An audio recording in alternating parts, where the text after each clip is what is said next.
नमस्कार, आपके साथ मैं हूं दीपिका। रजत दलाल की मम्मी ने किसी को बेइज्जत नहीं किया। रजत दलाल की मम्मी ने कुछ बातें करनी थी करणवीर मेहरा से उनकी शिकायतें थी। इसीलिए वो करणवीर को उनके ऑफिस वाले ही जगह पर ले गई। रजत दलाल की मम्मी सबसे मिली, बहुत प्यार दिया, बहुत दुलार दिया। बेटे से भी मिली, बेटा भी रो रहा था। और बहुत इमोशनल ये मोमेंट होते हैं जब फैमिली वीक होता है।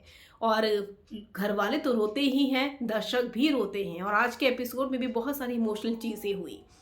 लेकिन रजत दलाल की मम्मी कर सकती थी करणवीर की इंसल्ट, सबके सामने कर सकती थी।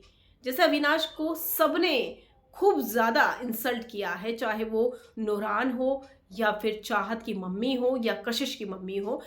हालांकि चाहत और नूरान का मुझे तो ऐसा भी लगता है कि काफ़ी हद तक ठीक भी था। अब ऐसे में रजत की माताजी भी वही कर सकती थी, लेकिन उन्होंने नहीं किया।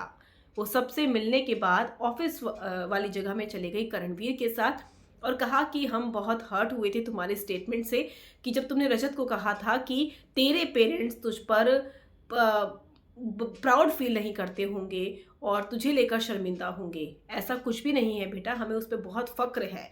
और हमें तेरी स्टेटमेंट बिल्कुल अच्छी नहीं लगी, बहुत बुरा लगा। उसके अलावा जो ये दाढ़ी वाला चैप्टर हुआ था, इसका भी जिक्र हुआ, जहाँ पर करणवीर ने दाढ़ी काटी थी रजत दलाल की।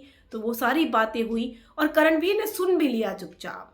करणवीर ने हाथ जोड़कर माफ़ी भी मांगी रजत दलाल की मम्मी से और कहा कि वो आइंदा इन चीज़ों का ध्यान रखेंगे। क्योंकि आपको याद होगा, रजत दलाल ने फैमिली वीक के स्टार्ट होने से ठीक पहले ही इस बात का जिक्र किया था कि मम्मी जी कुछ बोल भी देंगी, माता जी मेरी, तो बुरा मत मानना, हाँ हाँ में सर हिला देना।